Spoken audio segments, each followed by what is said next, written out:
आज एक बहुत ही दुखद घटना हुई है। 14 सितंबर को हाथरस में 19 वर्षीय एक बच्ची के साथ गैंगरेप हुआ, सामूहिक बलात्कार की घटना।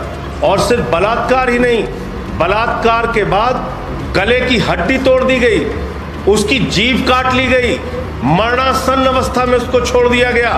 परिवार पुलिस के पास पहुंचा न्याय के लिए। पहले सिर्फ एक व्यक्ति के खिलाफ एफआईआर दर्ज हुई, एक अपराधी के खिलाफ एफआईआर दर्ज हुई। आपके राज्य में किसी के साथ भी कुछ भी हो रहा है। मैं जौनपुर गया था, एक छोटी सी बच्ची के साथ बलात्कार करके उसकी हत्या कर दी गई, वो भी दलित परिवार से थी। ये बिटिया भी वाल्मीकि समाज से, जो हाथरस की घटना हुई। लखीमपुर में गया मैं, वहां भी एक छोटी सी दलित परिवार की बच्ची के साथ बलात्कार करके उसकी हत्या कर दी गई, नृशंस हत्या। छोटी छोटी बच्चियों के साथ उत्तर प्रदेश में बलात्कार हो रहा है। बलात्कार करने के बाद उनके शरीर को छत विछत कर दिया जा रहा है, हत्याएं हो रही हैं। और योगी की सरकार बलात्कारियों को बचाने में लगी हुई है। आपकी सरकार जब चिन्मयानंद के पक्ष में खड़ी होगी तो कैसे न्याय मिलेगा, कैसे बेटियों को न्याय मिलेगा उत्तर प्रदेश में? हमको बताइए योगी जी। मैं बहुत पीड़ा के साथ पूछना चाहता हूं आपसे, आपके पूरी पुलिस सोती रही?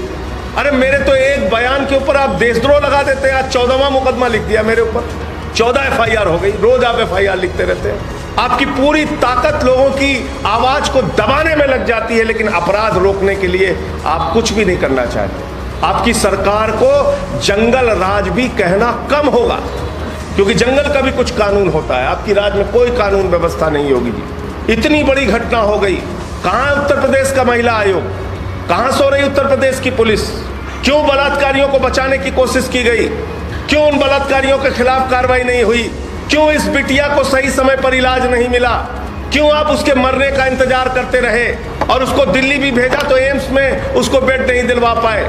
एक और घटना हुई बीच में, वरिष्ठ पत्रकार हैं रोहिणी सिंह, उन्होंने कोई ट्वीट किया और उस ट्वीट के ऊपर इनका सूचना निदेशक है शिशिर सिंह, वो धमकी भरे शब्दों में लिखता है कि 105 गिरफ्तारियां हो चुकी हैं और इतनी एफआईआर लिखी जा चुकी है। आप सच बोलने वालों को धमकाते हैं, आपको शर्म नहीं आती? आपका पूरा तंत्र इस काम में लगा है कि बलात्कार की कोई घटना पे बोले तो उस पे एफआईआर कर दो, हत्या की कोई घटना पे बोले तो उस पे एफआईआर कर दो। आपका एसएसपी इंद्रकांत त्रिपाठी से रंगदारी मांगता है और उनकी हत्या करवा देता है। वो खुलेआम घूम रहा है उत्तर प्रदेश के अंदर, उस पर कार्रवाई नहीं कर पाते आप। बलात्कारियों पे कार्रवाई नहीं कर पाते। रोहिणी सिंह को धमकाओगे, संजय सिंह पे देशद्रोह लगाओगे कि 105 एफआईआर हो गई है, सावधान रहना, बचे रहना। अरे तुम बच्चे हो, तुम्हें पता नहीं? मान लो उन्होंने आगरा लिख दिया था, तुम लिख देते हाँ ये घटना आगरा की नहीं हाथरस की है। पूरी घटना को ही तुमने कह दिया ये फेक न्यूज है, फलाना है, ढिमका है। तो मेरा सिर्फ इतना कहना है कि आज उत्तर प्रदेश के अंदर बेटियां सुरक्षित नहीं है। अपराध बहुत तेजी के साथ बढ़ रहा है। बच्चियों को माता पिता अपने घर से बाहर भेजने में डरते हैं, सहमे हुए हैं, रोते हैं, पता नहीं सुरक्षित आएगी नहीं आएगी। बलात्कार भी हो रहा है, हत्याएं भी हो रही हैं। और पूरा योगी जी का तंत्र और इनका पुलिस तंत्र पैसे वसूलने में, रंगदारी वसूलने में, रंगदारी नहीं दी तो हत्याएं कराने में जुटा हुआ है। और हत्या करके वो एसएसपी खुलेआम घूम रहा है। अब तक उसके खिलाफ कोई कार्रवाई नहीं हुई, बल्कि उसकी एक चिट्ठी भी वायरल हो रही है कि उसको क्लीन चिट दिया जा रहा है। तो कुल मिलाकर ये जो घटना हुई है, इसने पूरे उत्तर प्रदेश की जनता को, पूरे देश के लोगों को हिलाकर रख दिया है। दरिंदगी, हैवानियत की पराकाष्ठा है ये। और ये एक घटना नहीं, अनेकों घटनाएं, वो चाहे जौनपुर का कांड हो, चाहे लखीमपुर का कांड हो, चाहे अभी मेरठ में एक निर्भया कांड हुआ, बस के अंदर बलात्कार की घटना, और ये चाहे हाथरस की घटना है। उत्तर प्रदेश में पडरौना के अंदर एक बच्ची छेड़खानी से तंग आकर अपने आप को आत्मदाह करके मर जाती है। आप उसकी पीड़ा की कल्पना कीजिए। ये हो रहा है योगी के राज में। और कार्रवाई किस पे होगी? जो इनके खिलाफ आवाज उठाएगा उस पर मुकदमे करेंगे। पत्रकार हो, कोई नेता हो, कोई पॉलिटिकल पार्टी का कार्यकर्ता हो। आज आम आदमी पार्टी के कार्यकर्ता दुराचारियों के पोस्टर बनवा रहे थे, उनको गिरफ्तार कर लिया, क्योंकि दुराचारियों के पोस्टर में भाजपा के नेता हैं, उनको उठाकर महानगर थाने में बंद कर दिया। अरे भाई, जब तुम्हारे नेताओं ने दुराचार किया है तो उनके फोटो लगेंगे नहीं लगेंगे? उनके पोस्टर लगेंगे कि नहीं लगेंगे? इस पूरे प्रकरण में फास्ट ट्रैक कोर्ट बनाकर इस मामले के अंदर जल्द से जल्द कार्रवाई पूरी करके 6 महीने में इन तमाम दुर्दांत अपराधियों को फांसी की सजा दी जाए। नंबर 1, परिवार डरा हुआ है।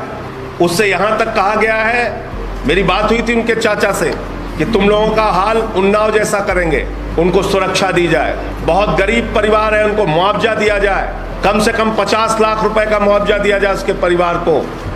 और मैं कहना चाहता हूं, इस सरकार की तानाशाही, गुंडागर्दी और इस सरकार के राज में बढ़ते हुए अपराधीकरण के खिलाफ सबको बोलना पड़ेगा, आवाज उठानी पड़ेगी। इस बात की चिंता किए बगैर कि कितने मुकदमे होते हैं, इस बात की चिंता किए बगैर कि कितनी जांच होगी और कितनी जेल होगी और कितनी लाठी चलेगी। मैं आज बहन कुमारी मायावती जी का स्टेटमेंट देख रहा था, ऐसा लग रहा है भारतीय जनता पार्टी का मुखपत्र निकाल रही है। आप दलितों की इतनी बड़ी नेता हैं, 4 बार की मुख्यमंत्री हैं, आप इस सरकार के खिलाफ मुखरता से बोल नहीं पाती। ऐसे अत्याचार और अन्याय पर भी आप आवाज नहीं उठा पाती। ये बहुत अफसोसजनक है कि ऐसे समय में भी इस तरह की राजनीति देखने को मिल रही है। मैं फिर से दोहरा रहा हूं, इस पूरे घटना में जो लोग शामिल हैं, उन दुर्दांत अपराधियों को 6 महीने के अंदर फास्ट ट्रैक कोर्ट में मामले को पूरा करके फांसी की सजा दी जाए, 50 लाख रुपए का परिवार को मुआवजा दिया जाए। और परिवार डरा हुआ है, सहमा हुआ है, उनके साथ कोई बड़ी घटना हो सकती है, इसलिए उनको सुरक्षा दी जाए। और इन सवालों का जवाब, योगी जी रात में सोइएगा तो जरा अपनी आत्मा की आवाज़ सुनिएगा कि बलात्कारियों के पक्ष में अगर आपकी सरकार काम करेगी, बलात्कारियों के संरक्षण में अगर आपकी सरकार काम करेगी, बलात्कारियों के कार्रवाई करने के मामले में अगर हीला हवाली और ढीलापन करेगी, तो कैसे उत्तर प्रदेश की बेटियां सुरक्षित रहेंगी।